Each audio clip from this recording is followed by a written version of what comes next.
How's it going? Thanks so much for joining us. This is The Well-Rounded Musician with Alexa Tarantino. My name is Chloe Drury-Focal. I am the video editor at Jazz at Lincoln Center, and I'm here to host the session. Over the coming weeks, Alexa is going to continue teaching you all about the different kinds of tools that musicians need to succeed in the real world. We launched this new series just last week, and we were really excited by the response. So thanks to everyone who's joining us again.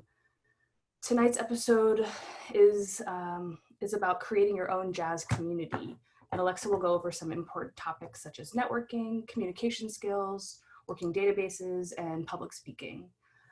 So when it's time for the Q&A section today, I'll jump back in and explain how to do that. But for now, I'm going to turn it over to Alexa, and we hope you all enjoy this session of The Well-Rounded Musician. There you go, Alexa. Thank you, Chloe. Thank you. Hi, everybody. Hope you are doing well. Thank you for tuning in again for the second installment of The Well-Rounded Musician. I'm Alexa Tarantino, as Chloe mentioned, and tonight's theme is creating your jazz community. For those of you who maybe have not seen me before, I'm a New York-based jazz saxophonist, woodwind doubler, composer, educator from Connecticut, and I have the pleasure of touring and performing and educating with organizations like Jazz at Lincoln Center. So if you missed last week, the goal of this class is to reach a broad audience and really to remind you that you have the power to design the career that you want and go after it and make it happen. Whether you're a student, a musician, a parent of a student or musician, or an educator, we hope that these tools will be helpful, especially in this current climate. So last week's topic was a day in your life. We discussed daily practices, establishing priorities, time management, productivity tips and tools, and designing your practice routines and techniques. If you missed last class or you have any questions or want to dig deeper, you're welcome to reach out to me either on Instagram at Alexa Tarantino is my handle, or you can email me at hello@alexatarantino.com. So the three takeaways before we dive in today, the three takeaways from last week were to 1, define your mission, 2, set your goals and objectives, and 3, establish your routine, meaning both your daily routine and your practice or creative routines. So essentially, you need to know what fuels you in order to prevent distractions like social media, outside standards and norms, and exterior motives and other people's needs from getting in the way of what ultimately will become your success. So with that, I'm really excited to present you all with a new download document today. I put it together after last class. It's my 15 must reads to jumpstart your inspiration and productivity. So Chloe will be dropping that link in the chat, and I'll mention it again at the end.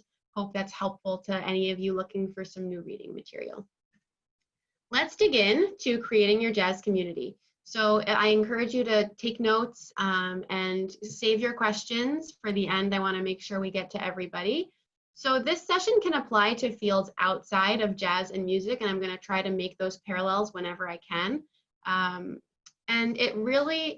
there are so many different levels of one's community, and especially in the new reality that we're in, I'd encourage you to think about how has your community shifted during this time, and what are you noticing that you depend on to keep your routine going. It could be, your local pharmacy, your grocery, your mailman or mailwoman, assistants, and things like that. I, for one, am noticing what really helps to make my community function, and what changes I've had to make to adapt in this current lockdown situation. So your jazz community can range from venues to fans, to colleagues, to mentors, to alma maters. And now is the perfect time to get started on this project, developing your community, taking stock of what you've experienced up until now, reflecting on your goals that you've set, and planning for the future. So for me, the first pillar of this whole idea of your jazz community is networking. And somehow everybody cringes and gets freaked out by this word networking. So I want to take care of this first off. I think probably what comes to mind for people and makes it an awkward word is that we envision those awkward meetings or mixers with uncomfortable small talk. But let's dispel this right now. And I think of networking as developing and growing my community of support and inspiration. So we're trying to put a more positive spin on it. And I think a major shift that a lot of us need to make is that networking is not what you can get from somebody else, but it's what you can give to others. How can you help? How can you contribute? How can you collaborate and create in a new setting? And my dad taught me from a very young age that people want to help people. You just have to give them a chance. And so the worst case scenario is that, you pitch something to someone or present something to somebody and they respond with a no. And at the end of the day, that's really not a big deal. It helps to have those moments of not failure, but of kind of pivoting, I would say.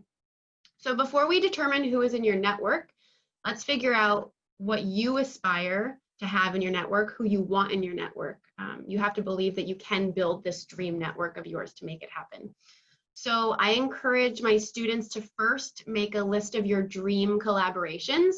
This could be, you dream to play at Carnegie Hall, you dream to play the Newport Jazz Festival, you would love to play with Wynton Marsalis or to play at Jazz at Lincoln Center, whoever or whatever it might be. Write all of this down.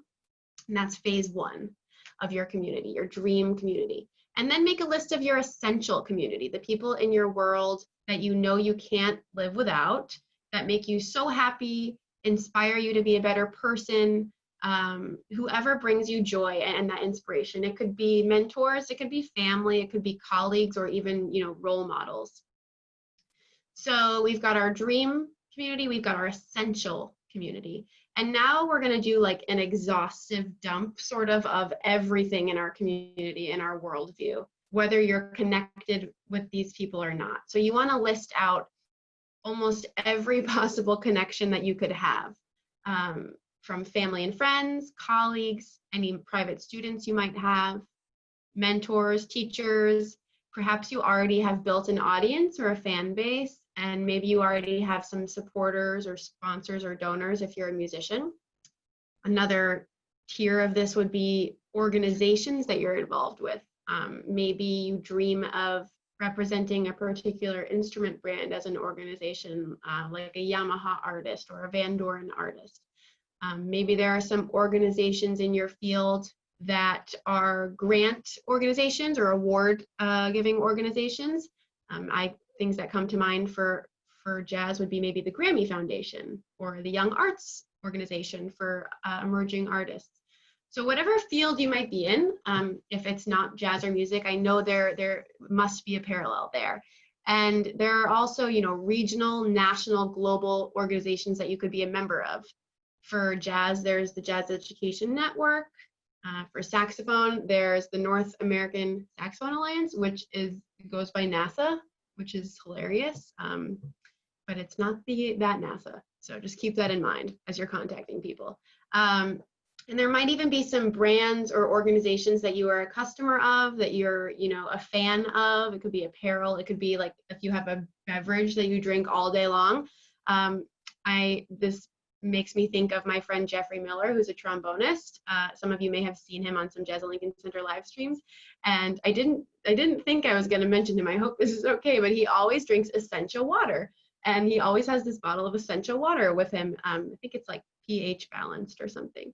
And we all used to tease him about how he should get a sponsorship. But no joke, that's really kind of how it could happen. So just taking stock of all of this stuff as you're trying to, take actionable steps in developing your community. And then another kind of branch under this organization tier is any causes that you might believe in. Maybe you are a big supporter of animal rights. Maybe there are other organizations, causes that you donate to or that you're passionate about. It does not have to be just music related. So another area that's super important to consider in just making this exhaustive list of your community is education and institutions. Schools that you've attended, studios you were a part of, departments that you were involved in, summer jazz camps, jazz institutes, whatever it might be. You want to keep a running list of deans, teachers, teaching assistants, librarians, any alumni that you want to connect with, any alumni organizations. All of this stuff is super important in, when you end up coming up with some idea that you want to work on, and you might find that there's a resource through your alumni organization. I mean, for me, there are so many amazing alums from Eastman and Juilliard, and I remember when I was at Eastman, I always was hearing about Maria Schneider, and I wanted to meet her so badly. I loved her music, and that proved to be just an amazing connection in terms of reaching out to somebody that I really looked up to and meeting her at an alumni event and keeping that connection moving. So I would encourage any of you in that position, or with those types of opportunities through alumni organizations, to take advantage of those. So, and I'm talking, not even just the deans and the teachers that are really up there, but even, getting to know secretaries and getting to know people that work in the facilities departments. When I was at Eastman, I became very close with the secretary of the music education department. And I think a lot of times, it's easy to, as you're going through your day-to-day life, it's easy to kind of overlook or not think to connect with every single person that you see. But for me, taking a moment to connect with this woman really proved to be an amazing friendship. And I just have so many kind of fun, coincidental, quirky stories like that. And it's just a great reminder to take a break and take a breath and really think of, just trying to build connections with new people and ask how somebody else is doing for a change, instead of thinking of how somebody can benefit you. So, and I know that's something that's, I think a lot of students in the emerging jazz world are kind of always thinking, how do I get to the next level? Like, how can I do this? I should be doing this. I need to do this. I need to do this. And sometimes it just helps to remember, we're all human beings. We're all people. The amount of 251 licks that is not going to end the world. And sometimes it's simple as finding a common thread that you share with somebody. So that's all under the education and institution vein. And I'm a big proponent of knowing everybody's names. And so I would walk down the hallway at Eastman and say like, hello, Robert, and Robert might be tuning the pianos, or hello, Susie, and Susie might be managing the ticket office. And it just helps to cultivate this feeling of community and family wherever you are. And then in the jazz world, I guess the next tier that comes to mind is venues and workplaces. So for me, I keep a running list of club owners, sound engineers, hosts and hostesses, waitresses and waiters, bartenders, everybody that helps to make a place run smoothly. I want to remember them and I want to thank them, because when you're there, when you're somewhere as a performer, it means the world to somebody to get that shout out from the stage. For me at Dizzy's, Hector is my shout out bartender. So I'll always say when I'm at Dizzy's Club, Hector at the bar, we love Hector. And I think it's just so important just to make those connections, and it really can help to make somebody's day. So even just keeping a running list on my phone of these venues has really made a huge difference in terms of the positivity and the connections that I feel in these various places that I'm working in.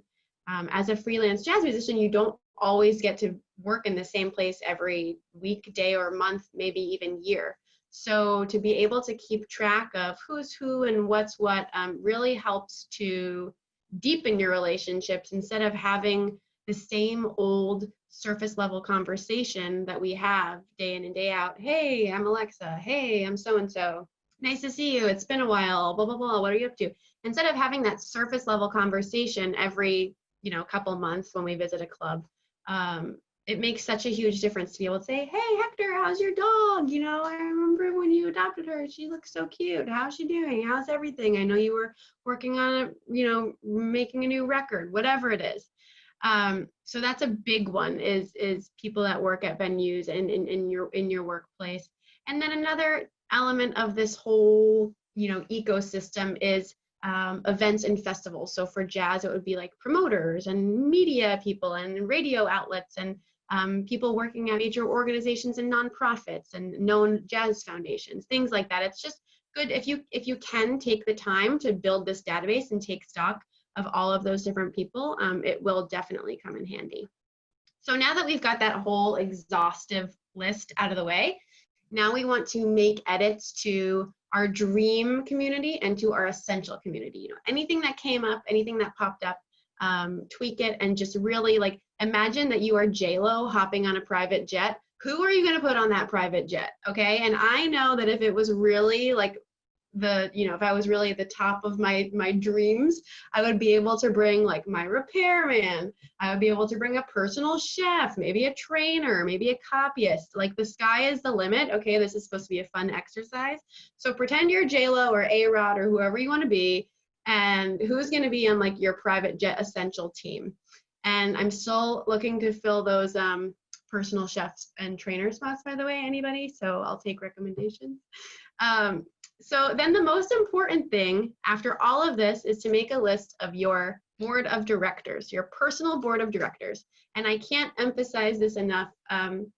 My dad taught me this whole idea. And there actually is an article in the New York Times business section every Sunday where someone from a major organization or foundation or company will discuss kind of their top 4 or 5 inside people that they brainstorm with. And it's just so important, especially in a field, again, like a freelancing field, like music and jazz, where it is so dependent on your reputation, on your experiences with people, and how you keep all of those juggled up in the air, and how you maintain this positive workflow with people. So make a list of 5 to 10 people that you really, really trust for their advice and their guidance and their life experience, people you look up to, and all of these people need to be labeled accordingly in your contact list. So speaking of, in general, I try to get into a habit of adding contacts into my phone list with their full name, their instrument, their city, where and when we met, and like a main point about them, you know, so the main thing I want to remember about them or need to know about them. Maybe they run a certain educational program that I wanted to research, or maybe they play a certain style of music that I want to remember. And if someone is super important to you, like in your private jet team or on your board of directors, you should try to keep their birthday recurring every year in your calendar, because that's a great way to stay in touch.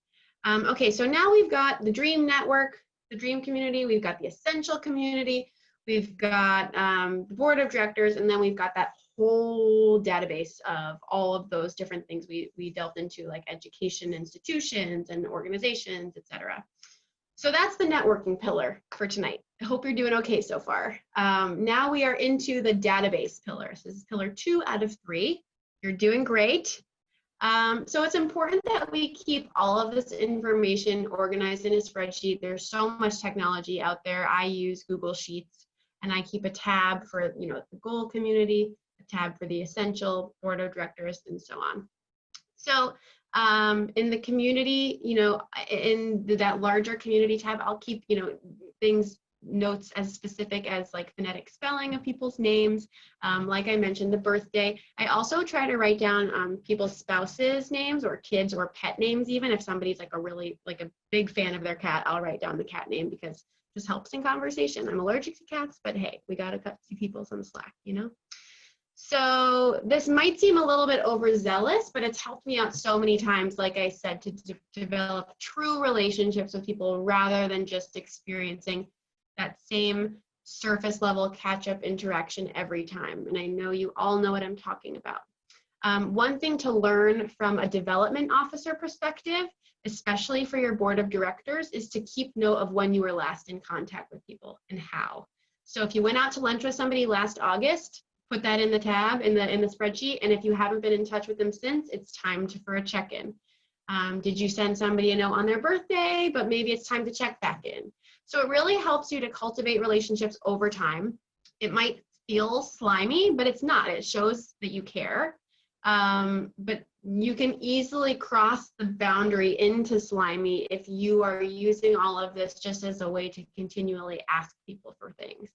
You need to be genuine. You need to use common sense. If you do need to ask someone or something, someone for something, then, you know, demonstrate the appreciation and gratitude and offer to pay back the favor. For a lot of students, I like to add this one side note that if you are ever in a situation where you're asked to provide references for recommendations, always, always, always ask that person first before putting them on a reference list, which means that you need to plan ahead, right? You can't just be filling out the application the night before. You need to look at the application ahead of time and give your potential reference enough time to respond. And if they decline, then it's a good thing you've got this whole list of people that you can move on to. And then one other element of this database idea is the maintenance of it and keeping things up to date. For me, in terms of my workplace, like venues and festivals and gigs, I actually keep a spreadsheet that I call venue and backline. And so I know in there, you know, I'll have, okay, the Alexa Tarantino Quartet played at Birdland last August, and we were offered this much money and this many comp tickets, and the CD sales percentage was this much. This is the backline that they have. So sometimes as things are getting crazy, and if I get another offer at Birdland, I can just write back and say, hey, is this still the backline? Or actually last year, I think this was the situation. Can we recreate this somehow? And it's just super helpful because as we're all out here trying to get gigs for our bands and hopping from place to place to place, it's so helpful to have everything you need right there. And I just got a little notification saying my internet is unstable. I hope everybody's doing okay there. Yeah, we can hear you fine. Right. You're just your image is a little bit choppy. Chloe, am I? Oh, interesting. Okay. Well, let's But it's see. all right. I guess. Okay. I do have an Ethernet cable as well. Maybe I should be plugging that in. Well, we're almost done. We're almost to the questions, probably a few more minutes. So I'll take a moment then and plug in the Ethernet cable and see how we're doing. Thanks for your patience, everybody. Maybe there are just so many people watching that the internet is starting to slow. You know, that's what I'll say.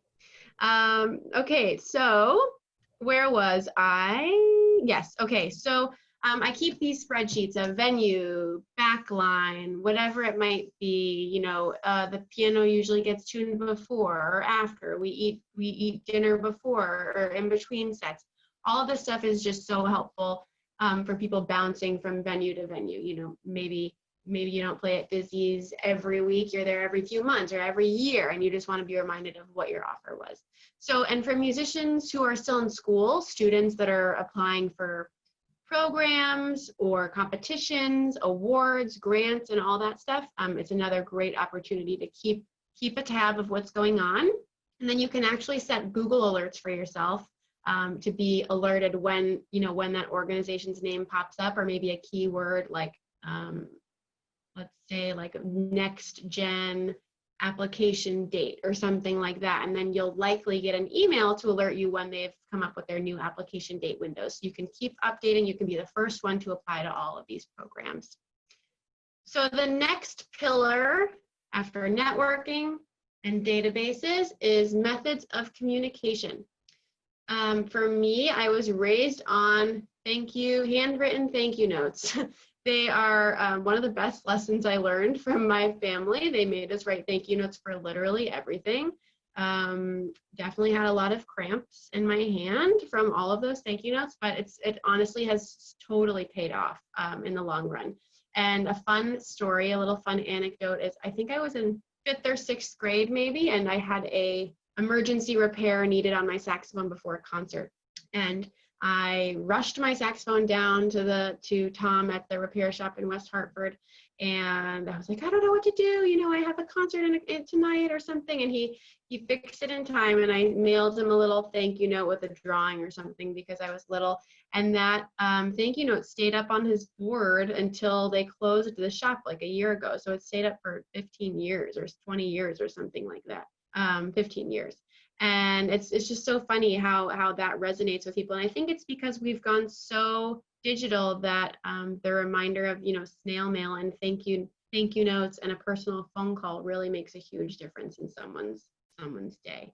So please never underestimate the value of those gestures. If you really want to stay ahead of the curve, you can get some nice monogrammed stationery or cards and be ready to shell out those thank you notes. So in those thank you notes and those phone calls, we're talking about your communication style. So what are you actually going to say to somebody on your board of directors list? This is where your mission comes in, like from last week. You need to be able to give your elevator pitch, as people say, in a very, short meeting or introduction. I don't love the term elevator pitch because to me, I feel like it often implies that you're just like spewing everything about yourself in this one ride and then the door opens and you're about to run off. So I think of it more as like a creativity pitch. You're kind of telling somebody what you're up to, what you're passionate about, and seeing if perhaps there's some overlap or if there's something you guys can, find a common thread with. So be able to give a succinct update of what you are up to, what makes you unique. And I wouldn't be afraid to really tell people. I wrote down this title here, humble versus hurtful. And I just thought of that because recently I realized that if people came up to me and said, oh, how are you? What are you up to? I would just say, oh, same old, everything's fine, all good. And then I realized, I might actually be, doing myself more harm than good, missing out on potential opportunities or collaborations by, not telling somebody, actually, I just launched this online summer jazz camp. If you know anybody that you might be interested, let me know. Or, yeah, I'm working on some new music. It's coming out in a few months. How are you? So just be prepared with like a few different sentences of what you're up to, maybe a few different formats of each sentence.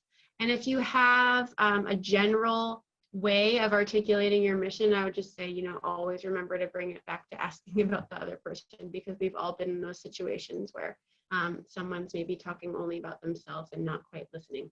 So all of that comes into creating your own communication style, both in handwritten notes and in speaking with people publicly. So just being eloquent, being polite and respectful. And I mentioned this book last time.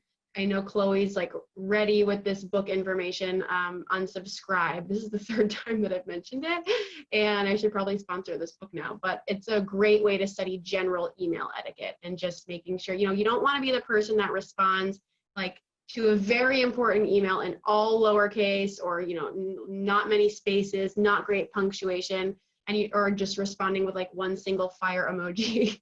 So we want to get everything together on that front. And I think that really sums it all up. Again, networking being the main pillar of creating your community. And then we have databases where we're containing all this information. And then you have communication, and your communication style really being what brings you across. What is the most important thing that people need to know about you? What makes you different from everybody else? Yeah, I think that's kind of, when you put it all in a nutshell, to me, I tell my students it's all about being a good person. And again, you can play all the fast licks in the world. You can write all the most, complicated music in the world. But if you're no fun to hang out with on the bandstand and you're difficult to work with, people aren't going to want to hire you. And of course, that's not to say that if you're just super, super nice and super fun and easy to work with, but maybe you can't back it up with your instrument, it's not to say that will get you the gig either, but just being really well prepared on your instrument, like we talked about last week, with your mission, your goals, your objectives, and then your routines, and establishing all of that and executing it through your routines. And now here we are starting to refine and develop presence and finding a way to bring your passion to a community. So I think at that point, we can open it up for some questions. I'd love to hear how this is resonating with people, and I will also plug in my Ethernet cable. Cool. While Alexa's doing that, for anyone just joining us, this is the Well-Rounded Musician with Alexa Tarantino, brought to you by Jazz at Lincoln Center in New York City. Before we start the Q&A, I just want to thank Alexa and all of our supporters who contribute to the cause and help us do what we can to serve the global jazz community. We wouldn't be here without you, and your support means everything. Like Alexa said, I did share a link in the chat to be able to access Alexa's reading list. You can go ahead and click on that link, enter your email address, and her reading list will pop up in your inbox. So go ahead and do that. The book that she mentioned, Unsubscribe, I think is on that list, if I'm not mistaken. So to ask a question, if you have a question, we're going to ask you to use the raise hand function in Zoom. To do this, click the participants tab on the bottom of your Zoom window and then press the raise hand button. Please make sure that your full name appears as your username so that I can call on you when it's your turn. If you need to change your username, open up the participants tab, find yourself near the top of the list and press rename next to your account name. When it's your turn, I'll unmute you. So don't worry about muting and unmuting yourself. And I'll call your name and turn on your mic. So thanks again for spending this time with us. We hope everyone is gaining some valuable insight. Alexa, are you all set with your cable? Yes. Yeah, I think Okay. so. I'm on 5G now, so we'll see. We'll see what happens. Thanks, everybody. All right. We can still hear you fine, so. Great. All right, so let's take the first question. The first question is going to come from Les Rose. Hi, Les. Hi, Alexa. Hi, I have been a big fan of yours, and I'm an even bigger fan with all the work that you've been doing online. Thank you. Your tribute to Lee Konitz a few weeks ago, what can I say? I had the privilege of studying with him in 1976 at his Upper West Side apartment, and some of his concepts stay with me to this very day. I practice them every single day. You've also been a model for what you're doing now, the complete musician. I have been a band director, music educator for over 40 years. I retired and unretired to continue teaching and teaching jazz. And my first teaching job was at Erasmus High School in Brooklyn. Nice. And I don't even know if that school exists anymore. And recently, my students and I had the pleasure of seeing you at the Jazz Educator Network conference. I believe it was 2 years ago in Reno. Oh, great. Yes. And I had been sending them to your little videos on Juilliard, A Day in the Life. Oh, So thanks. you've been an incredible model and not even realizing it. So thank you for all of that. And what a time, what an era for you to have already been a complete musician, a well-organized musician. Now that we more than ever have to be all of that, you've been practicing those skills for so many years. So good for you. Thank you. My question for today with regard to networking and now networking in the Zoom era is there a new or a revised kind of code of, I don't want to say ethics, but behavior, so to speak, that we now have to be more aware of? For instance, I teach Zoom classes to adult ed and community college. And the first time I got on Zoom and I saw myself, I said to myself, that's what I look like to people? Because in real life, you know, we're just talking. We're not thinking that like, right. See us like that. Right. And are we now, you know, we are who we are, I am who I am. Are we now going to other than, you know, the obvious saying appropriate things and being, you know, appropriate, but Sure. are there codes of behavior or communication that we are now altering because, number one, we see ourselves coming back at ourselves and there's more of a spotlight on ourselves, and because we are communicating to more people at the same time than ever before? That's a really good question, Les. Thank you. Yeah, actually, this whole transfer to online teaching and learning and meetings has really got me thinking about thinking before I speak, because anybody can be recording or taking a photo of anything that you're doing at any time. And I've given some lectures or master classes as a guest at a college, and that's also occurred to me because a lot of my material that I, teach to people, I also hope to put into like a book format, someday. And so I've also been speaking to some people about how it's important to say, this material is copyrighted or whatever it might be. This material is in the format or is pending in the format of a book. Just thinking about being protective, a little bit more protective and guarded of what we're sharing. Just because you don't know, and the fact that it's all over the internet, we don't even know. I'm not the most tech savvy. I mean, I'm not like on the back end system here, able to figure out who's logging in. So, and if you have an insecure network or anything like that. So just being ultra cautious in terms of the knowledge that you're sharing. And also, I think you're right. And of course, appearance and tone and everything are super important.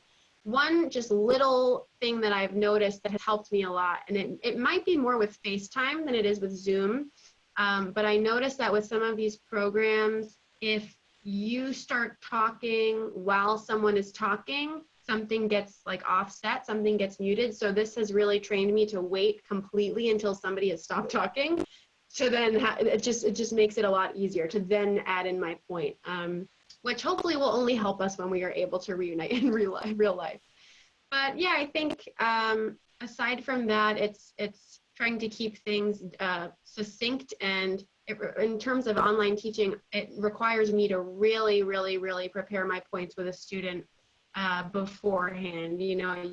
Sometimes with in-person teaching, you're able to kind of see what the student brings to the table and tweak things from there, but it's a lot harder for me to adapt in that way and with online teaching and learning. So having a routine and kind of a checklist is very helpful. And with regard to online networking, which basically every time we're on a Jazz at Lincoln Center, or I actually just got off of a Zoom meeting from the Jazz Education Network, we are now networking every time we're on. Is this what's going on now? We are now networking 24/7.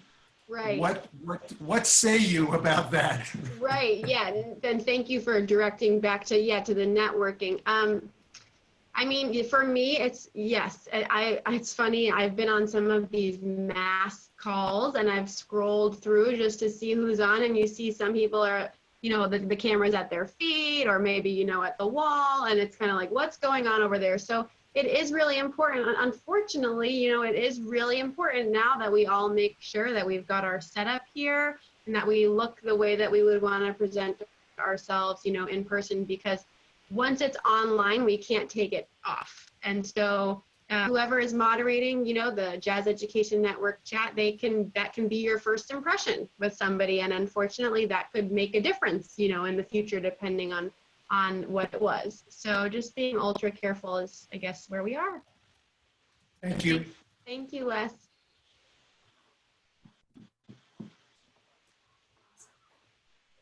Thanks for your question, Les. All right, let's move on to Anya. Do we have somebody Hi, else? Anya. Are you there? Oh, yeah. Great. No? I am. Can you hear me? All right, Anya. Hi, Shoot me a message Anya. if Yes. you... Oh, there she is. Now you're muted, Anya. There we go. Yes, we can hear you. Oh. Okay. Hi. Can you hear me? Yes. Okay. Hi. Thank you for doing this. I also want to. Yes. I really, really admire you. And also, I live in New Delhi, so it's like 6:30 a.m. here. So I woke up super early for this. But so yeah, I just wanted to thank you. And my question is, as a high school student, I don't have the sort of routine that a professional musician would, where I'm like gigging every week, and I a larger portion of my time goes into study and practice. So I wanted to ask how I can incorporate these habits into my routine as a student, as a high school student, with all of my my schoolwork and stuff like that. That's a great question, Anya. So the idea in terms of developing your community, it can really start with where you are right now. So just staying connected with the teachers that really resonate with you, and seeking out external learning opportunities, developing further, opportunities with these people. For example, when I was in college, there was one piano faculty that I just really wanted to study with this person, and I really enjoyed his teaching and his performing. And so I ended up seeking out like an independent study style learning opportunity, which depending, some high schools you can actually make that happen like with a free period. It sort of depends. And I'm not familiar with the education system where you are, but it might even be worth, if there are people, put them on your list. If there are even musicians, like please come visit us in New York, and you can reach out to me and put me on your list, and we'll have a lesson. Just like going through and making a list of all of these people that you hope to meet, and then people that are a little bit closer and more manageable to meet in your community, and brainstorming opportunities for you to collaborate with them. So it's all about being very self-guided and self-driven, and taking charge of the things that are of interest to you. And you're never too young to start doing that, or too old, and you can do it at any phase of your education. So just getting started to build that community now will benefit you so much in the long run. All right, thank you. Thank you, Anya, for your question. Awesome. Okay, let's move on to a question from Billy Patel. Hi, Billy. Hi. I basically want to become like a woodwind doubler on Broadway, and like it's obviously really demanding. Like, do you have any like tips on like how to like stand out to contractors, conductors, and like basically everyone that like can like makes that happen? Yeah, that's a great question, Billy. So first of all, sort of what I mentioned in last classes, I would say just on your own individual time, continue to maintain as much of a routine that you can in terms of keeping up every instrument, and really being as versatile as you can, even diving into double reeds if you haven't already. That will make a huge difference. You just want to have absolutely every tool in your toolkit that will make you a desirable hire. And in terms of kind of getting into that scene, I think, I'm not sure where you're located. It's obviously important to be here in New York City and to seek out people who are playing those chairs regularly, who are sitting in those permanent chairs at shows. And more often than not, you'll find a lot of these musicians are happy to let somebody sit in and watch the show from the pit next to them. I remember when I was in high school, I sat in and watched the Addams Family next to Charles Pillow and Erica Von Kleist, and it was like such a big highlight for me at that time. So seeking out those relationships with people, it goes along with exactly what we're saying here, is kind of, finding those people that you want to connect with and making it happen. And so if you can find some type of common thread or connection or somebody to introduce you to them, reach out, offer to take them for lunch or get them a coffee or whatever, and ask them a few questions. More often than not, like I said, people want to help people. So from there, trying to get to watch a show underneath is great. And then perhaps taking some private lessons with that individual, or asking if you can practice learning the book as if you were, a potential sub for a chair. And I think that's the really important practice to get under your belt in terms of subbing or performing on Broadway. Oh, all right. Thank you. Of course. Good luck, Billy. Thank you. Thank you, Billy. I'm going to take a question from Facebook. This question is from Minnie. She wants to know, what are your tips for networking as a female musician in a male-dominated industry? Hi, Hi, Minnie. Good question. My first thought is just be you, do your thing, and don't worry about what anybody else thinks, and don't worry about that. But I know from experience that it can be hard not to worry about that and not to think about that and notice the disparity. So with all of these initiatives happening right now to highlight female musicians and even to of course celebrate female musicians, but to put all female bands together, celebrate different projects, paying tribute to women from back in the day that maybe didn't get their time. There's so many resources out there for you to find female role models. And you can always reach out to me privately. I'm happy to connect you if I can with people. But again, kind of putting, you don't have to put me on your list, but if you meet me online like this, and then it's perfectly reasonable for you to send me an email and say, hey, Alexa, I saw your talk, would love to get together, I'm coming to New York next week, provided we weren't in a lockdown situation. But that's just how you get the ball rolling. And sometimes taking that first step can feel awkward and reaching out to somebody or like a little embarrassing, but it means a lot for somebody to hear that what they're doing is meaningful to somebody else. So like I said, people want to help people.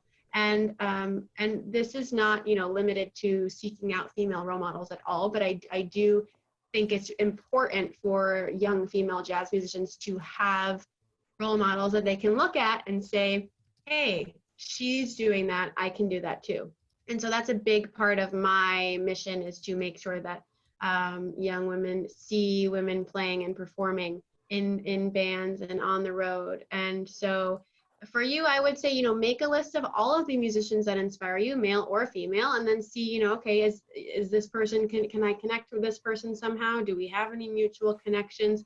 And just stay confident, stay strong, ask questions, and be respectful and prepared, and that's the best you can do.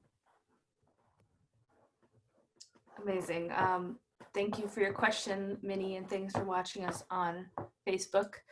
We have time for one or two more questions, but before we go to that, I just want to say thank you for joining us for this episode of The Well-Rounded Musician. Please make sure to join us again, as well as other live events that we're hosting for free throughout the coming weeks, including masterclasses, concerts, lessons, and interactive conversations. A new episode of The Well-Rounded Musician will be streamed live every Thursday at the same time. In our next session on Thursday, May 21st, Alexa will be talking about defining your presence. She'll go over some especially relevant topics such as websites, press kits, social media, bios, resumes, and brand approaches. For a full list of upcoming events and archived concerts, please check out Jazz at Lincoln Center's brand new online hub at jazz.org. Okay, our last question possibly is going to come from Casey Clark. Hi, Casey. Hi. Hi, Casey. Go ahead. Hey, how are you? Good, how are you? Good. I just have a question. So how would you go about exposing yourself more, through this pandemic as a musician? That's a good question. A lot of people are doing, unique collaborations that they're posting on social media. And I think right now social media is sort of where it is all happening. And that can be difficult because a lot of times that means it takes more time to put a product together. You're not just walking onto a jam session and playing an improvised solo. You are recording something, preparing it, adjusting the size of the file and all that stuff that it has to look good, for social media, because with that, people are so drawn to specific imagery and lighting and all of this stuff. And there are so many elements that go into what makes something successful on social media. That can be discouraging. I would try to encourage students not to get too swept up in this whole thing of social media and filters and equipment and all this stuff. I think if you can just be yourself, be as genuine as possible, and play or sing at your highest level, that will come across. And of course, you want to have a clean presentation. As I was saying to Les, being appropriate and being respectful in what you're presenting, because that could be somebody's first impression of you. But just if I would urge students in this pandemic now to continue to focus on the music and not on the media, not on the technology, and use it as a tool to help you, but don't make it the main focus, if that makes sense. Thank you. Yeah, great question. Thank you, Casey. All right, let's take this last one from Izzy Guzman. Hey, Izzy. Hello, can you hear me? Yes. Yes. Hi, Izzy. Hi, first of all, I want to say thank you so much for doing this series. I'm sure it's helping all of us so much by having a resource to make more structure in our routines and just getting ourselves out there. So I know you're one that makes a lot of routines and has a lot of structure to your day to be productive. And my question was, is there a fine line between having a routine and possibly being too structured? Is there like a limit? Yes, that is a great question. And somebody asked that last week too, and I can see that a friend of mine is laughing on the screen because sometimes I do cross this fine line. Like, oh, well, what can we do? We're not perfect, but I actually have to schedule in my free time, my unstructured time. And that is just what works best for me because of my schedule and what I'm working on and the different projects. I'm giving everybody a ton of information in these classes, and it's certainly not meant to overwhelm, but more just for people to take what works for them. And especially because everybody comes from such a wide range of backgrounds. So I would say start with coming up with like a simple morning routine and just find a few practices that make you feel your best to get your day started. And from there, maybe just have like 3 things that you want to or need to get done that day to make you feel like you had a great day. And it might be, your homework, it might be practicing, and then it might be spending quality time with family. And you don't have to have everything structured down to the minute. For me, I find that I'm actually kind of like at a 0 to 60 situation with all of this. Like I end up having 5 super productive days, and then I try to take Saturday just like completely and fully off. And that's just what I'm able to do with my schedule now. But I think there's certainly something to be said for making sure that you have on and off time scheduled comfortably every day. So I definitely would say if you can make sure you've got that free, open, creative play outside time, do it. Like it's definitely important for physical and mental health. All right, thank you so much. Yes. Thank you, Izzy. All right, Alexa, I think that's about all the time we have for today. Before we say goodbye, is there anything else you wanted to say or close out with? I know you have a show coming up. No, I think that's, yeah. Oh, yes. Yes. So if anybody is interested, I'm going to try to do weekly downloads, free downloads with this class. So in the chat, Chloe listed my reading list, suggested reading list. And then on Sundays, every Sunday, I am performing via live stream on Crowdcast at 8 p.m. with a pre-concert conversation at 7 p.m. So the concert conversation is open to everybody. The 8 o'clock concert is $5 for entry with opportunity for increased contributions, and we do give 25% of proceeds to organizations with emergency artist funds. And for those of you in different time zones, actually everything stays up on the website. It's all archived there. So even if you're just joining now, you could watch we've done 9 concerts so far. So everything's up there. And then Izzy, the fact that Izzy's on here just reminded me because I think she recently signed up for a new summer online jazz online program. So that's available at astepaheadjazz.com. It's a new summer jazz program because so many programs have been canceled. I know it's a huge bummer, and we're hoping that this will provide an opportunity for students to stay engaged. And again, you can do it anywhere in the world. So hope that helps, and hope to see you all next Thursday. Yes. Okay, I put those links in the chat there for everybody. Thank you again for being a part of this community, everyone. If it's within your means, please consider making a donation. Jazz Lincoln Center, as you know, is a nonprofit organization in New York City. We're committed to entertaining, enriching, and expanding a global community for jazz. Contributions of any amount are extremely meaningful, and to our supporters and donors, we cannot thank you enough.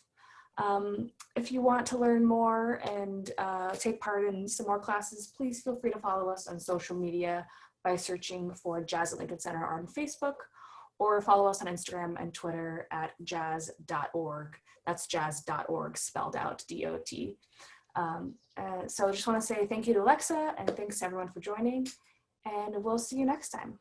Take care, everyone. Thanks, everybody.